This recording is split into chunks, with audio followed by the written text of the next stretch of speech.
Hello, everyone. Welcome to Interstellar Chats. I'm so excited you're here. Welcome, welcome. And again, hello to my cosmic friends, Kristin Anderson and James Spurrier. I am your host, Carlene Saelg, and we are so excited to be here today. And we are going to be talking about aliens, extraterrestrials, non-physical beings, whatever you would like to call them. They actually like to be called people. Just like you and me, they like to be called people. So let's jump right into this conversation. Who would like to start? I think James had a conversation that he wanted to get right into about beings. Let's start with you. So we've talked about UFOs and all sorts, but not about the beings that might be walking among us. And I really do feel like I've had some interactions with beings that aren't necessarily from this planet or this realm. And one day, well, actually, there's been many, many occasions I will be walking down the street. I happen to be disabled to some people. And so often I have people come up to me and say they'd like to heal me. And I always indulge it and allow it. That's And beautiful. I love that you're like, yeah, bring it on. yeah, And I not gotta tell offended, right? you, one time there was two teenagers, and they stopped me at the park and they asked if they could heal me, and I said sure. And this one guy was grabbing my leg and was like pulling it, trying to make it longer because I have one leg that's longer than the other. And I said, please stop. It's the other leg that's shorter. I was just going to ask you, what is the disability? I had I've had 12 surgeries on my hip, and so I don't have a hip joint in, so that makes my hip about 2 inches. My leg now is about 2 inches shorter than the other leg. Oh, okay. Yeah, so I have to walk with a cane, and you notice it, you know. Okay. Okay. But so this happens to me actually quite a lot, and this couple, very unusual couple, just kind of appeared, I noticed, and they were staring at me. And it was a man and a woman, and they said, can we pray for you? And I said, absolutely. And so they started to pray for me and for healing. And this is And different than the teenagers, correct? In the park, different. yeah, this is it looked like an older man and an older woman. Okay. But now immediately I noticed it looked like to me their clothing was not correct for our time. It was very 1970s kind of, and even his mustache was very 70s and sideburns, and also it looked like it just looked like they had a costume on, and they looked like they had makeup on. He actually looked orange because he had makeup on, it looked like to me. And so they prayed for me for a while, and then they told me I was blessed. And so I go, okay, well, thanks. And then it was I love really it. strange. So like the next day, I actually had went to group, and I told everyone in group about it. And when I was coming home, there's a small park that I can go to, and um, I was in the park, and as I entered the park, I'm looking around, and I see the man, and he's just standing, looking at me in the park. It was very strange, and I with the exact same outfit on, and I was like, okay, that's that trippy man.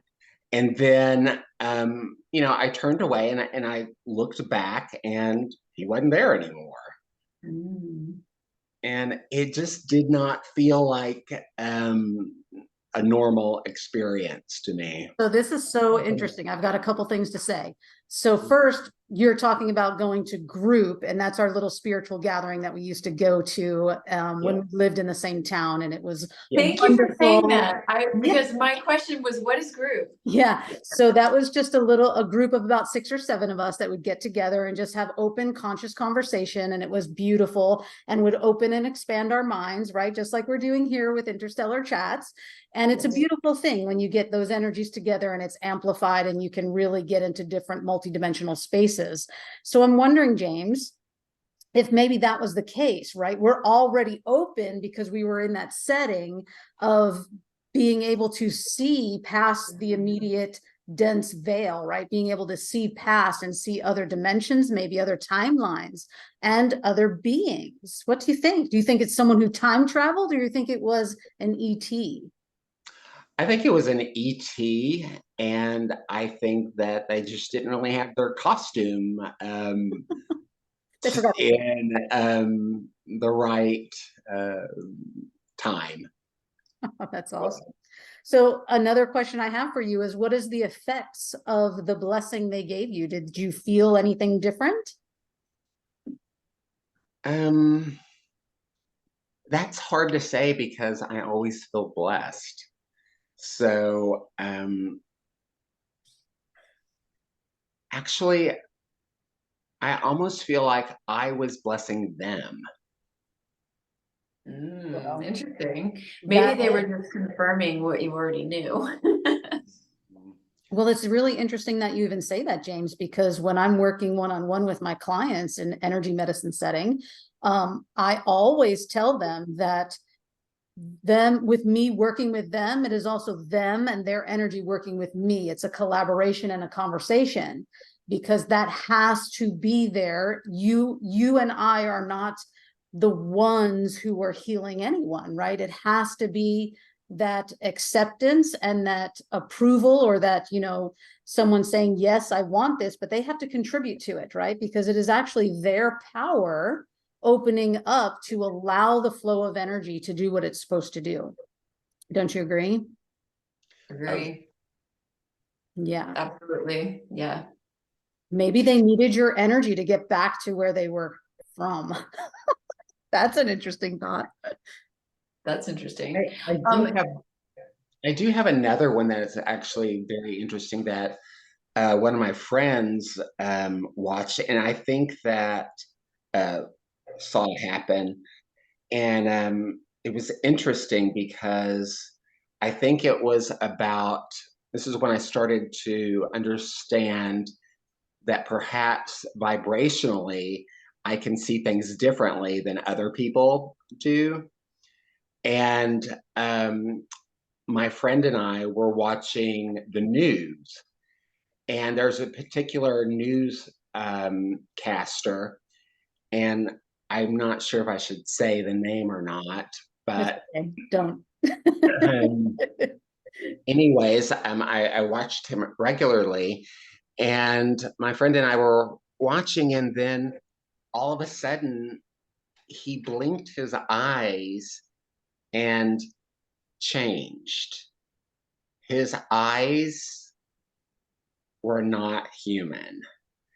They did a very, very strange close, and then another lid, and then come up, and Oh. I just sat there and was like, what? And my friend, she just flipped out. Oh my God, did you see that? And I was like, yes. And I mean, I was so grateful that somebody else saw it too. But mind you, said this is on the news. And she was so flipped out about it that she called the news station, and we were trying to actually request a tape of that day's filming. But what she did was, first she got on and started saying what happened, what she saw. And so then, of course, I mean, there was no recording for us to get. We Right. didn't get any recording Of after. course. So convenient. I know. But I mean, it was so legitimate. I mean, she was just like, it was crazy. You know, we called the news station over, and I was like, I don't think we should be calling them. I don't think we should call them.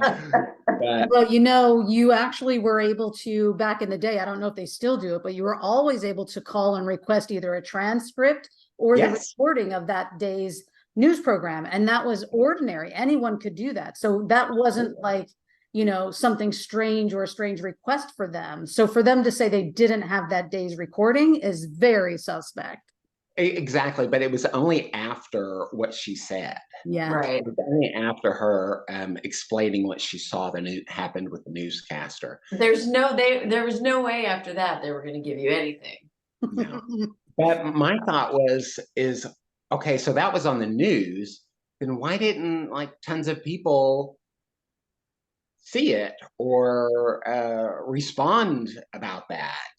Well, I And think we know the answer to that, right? People just, they pretend or they just decide that what they saw isn't true. They've been programmed to think that is not at all what they saw, and they just gloss over it. I think that's part of it, but I also think that that we were at a different frequency. We were just at a higher frequency where we saw it. Yes. We just Yes. saw the That truth. brings me to this story of 2 nights ago, my brother and his family were standing in their yard. It was about dusk from my understanding, and there was a line of very low and slow flying lights. And their small child was like wanted to go back in the house. And he was like, Dada, Dada, look. And then they all got a little freaked out and wanted to go in the house. And they watched these lights go around the bend and then just disappear. Were they So going the interesting thing, fast? Do they you were know? going very, very low and very slow. Slow. Okay. Low and slow, and then they just were gone. So the interesting thing to me is about, you know, the people's frequency when they see these things, right? I'm always trying to raise my frequency because I want to see more, I want to see more, I want to see more. Yes. But then you have this situation, like with a whole family of, I would say, not necessarily non-believers, but it's not their jam, you know? Yeah. And they're just all seeing it. And I'm like, where? I have never seen it. I've seen other things, but not that. Or maybe seeing the physical ship is more of a lower frequency sighting rather than what you're seeing and what I've seen, like actual beings that may or may not be there. Is that a higher frequency visual? And then the physical craft is sort of maybe a step lower, or I would say expanded, or, you know, higher and lower is a little misleading too, because it's not really that, Right. right? An It's the expansion. density. Is it? Yeah. Our friend Barbara actually is who taught me how to see, even though I have seen UFOs without doing this accidentally throughout, you know, my life. But Barbara taught me too. Barbara said, ask, just ask to see them. And then you'll see them. And that's exactly what I did, and man, do I ever.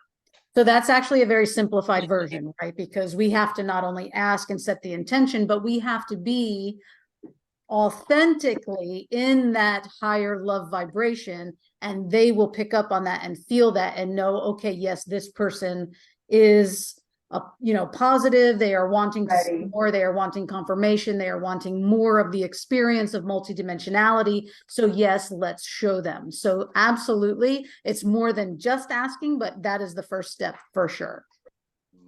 Okay, so how does that really tie into what happened, my brother saw? Wow. Okay. So Right? believe, and this is more than actually a belief. It is the fact that we as a society, regardless of where you live and regardless of your vibration, we are now seeing more craft, whether it's man-made human craft with galactic technology on board, or the real deal positive ET beings who are coming with their own craft. So we are seeing both of those things, and it is up to us and our discernment to know, is this a good thing? Should I go in the house? Like, if a little tiny kid who hasn't been programmed into the dogma of all the, you know, fear mongering and religious stuff and whatever, evil, good, whatever. So if they're like, oh, I think I should go in the house, maybe we listen to the kid and go in the house, right? Because maybe that is a human engineered craft, and maybe don't have the best intentions. So going in that might have been okay. You know, it crossed my mind that like it was actually a human craft of some sort built with alien technology, because they've had this technology for a long time.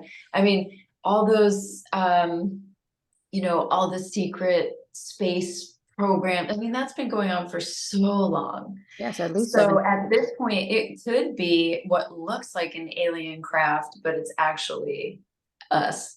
Yes, and this brings up a really great point for us to talk about now, because there is, with this, with more of us seeing more craft, we really do have to understand that there are still governments and dark, shadowy people out there that have a negative agenda, who are wanting us to see things and be in fear and be afraid, be scared of these things. Yeah. But if we are, we also have to know, you know, protect yourself energetically, do the things you know how to do to protect yourself and your family, and you will be fine as long as you stay neutral. I think that we're seeing these things because we can't help from it now. Exactly. Because it's not about the individual anymore, it's planetary. Yes. And we're at a different vibration now, our whole planet is. And so we're going to be seeing a lot more of stuff like that. It's just going to happen. Right. And then we just have to really get out there and call in the experiences that we want to have, that vibrate at a higher level, that are from that love frequency, and not the fearful stuff. Because what you think about and what you're afraid of and you keep thinking about and bringing that towards you is what you will experience. So we have to remember the basic laws of the universe. What you think about, you bring about, right? So those things we can't just toss out the window. We have to remember the basics of spirituality and higher consciousness. Absolutely. And as above, so below, you know, what you think about, you bring about. And even when we're talking about those positive ETs, those positive entities, those beings, they also can appear to us in a different density, right? They may seem like James, who you saw that looked all in their 70s getup. They seemed really real, like a tangible person, right? There, you didn't necessarily see through them because they were more of a light body. They were more solid, right?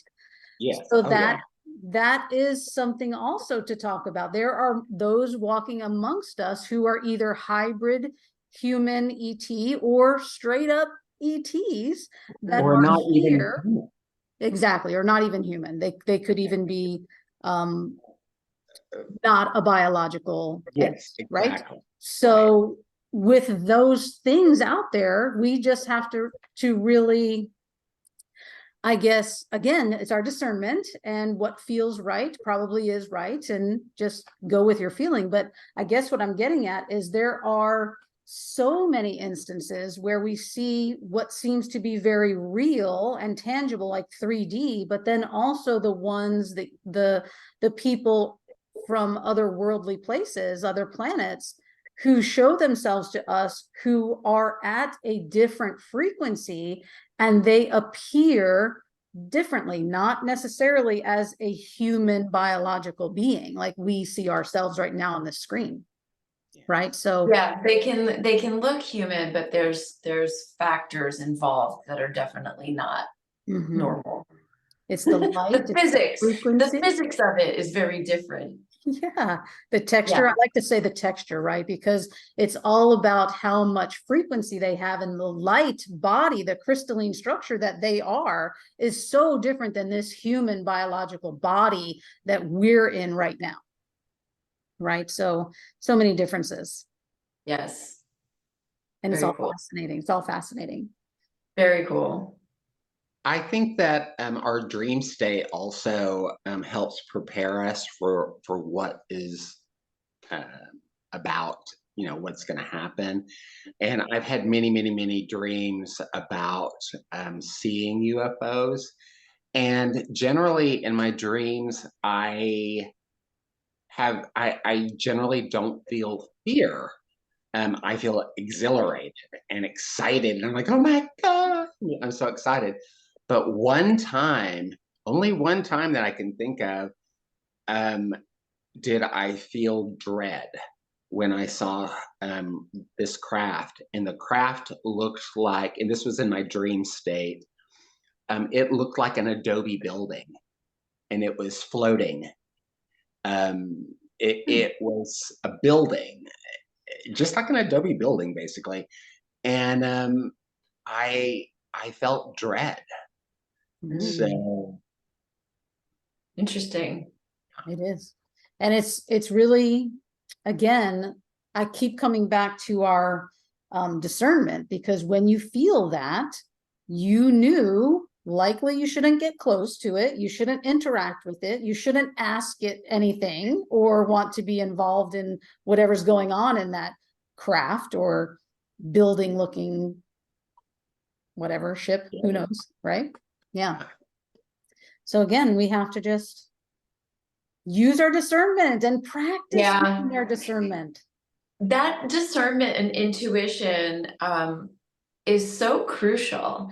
And if you allow your mind to get into it at all, it will muddy up the waters real quick.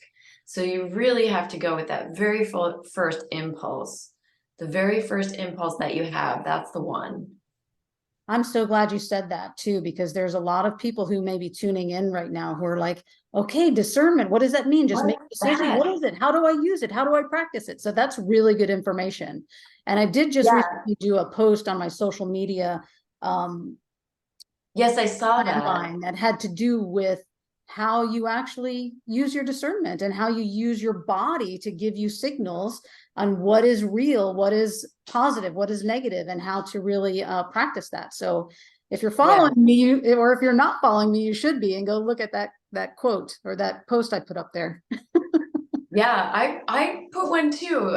Mine was a little bit different than yours, but almost, on a similar topic of the feeling and using your body to navigate. That's your senses are your navigation. So this actually is a great jumping off point for another show, right? We could do a whole show on using discernment, practicing discernment, and actually picking out exactly what it is and how to use it almost like a next sense, right? Another sense of ours that we absolutely have not been using forever, because again, we were programmed not to pay attention to it. And now that we are, and people are talking about it, they want to know. So let's give our audience that. We'll maybe do a show on discernment. What do you think? Beautiful. Yes. Awesome. Okay. So I want to say thank you, everyone. Thank you, Kristin. Thank you, James, for joining us today and talking about ETs. We have so much more to cover. This is just scratching the surface, but there is a lot, and we have a huge lineup of guests that is culminating right now. So if you are interested in being a guest on our show and talking about your experiences with multidimensional entities, please feel free to reach out to us, and we will see about getting you on the show and having a conversation with us. So for now, thank you for watching Interstellar Chats, and we will be with you again in our next episode. Bye. Bye.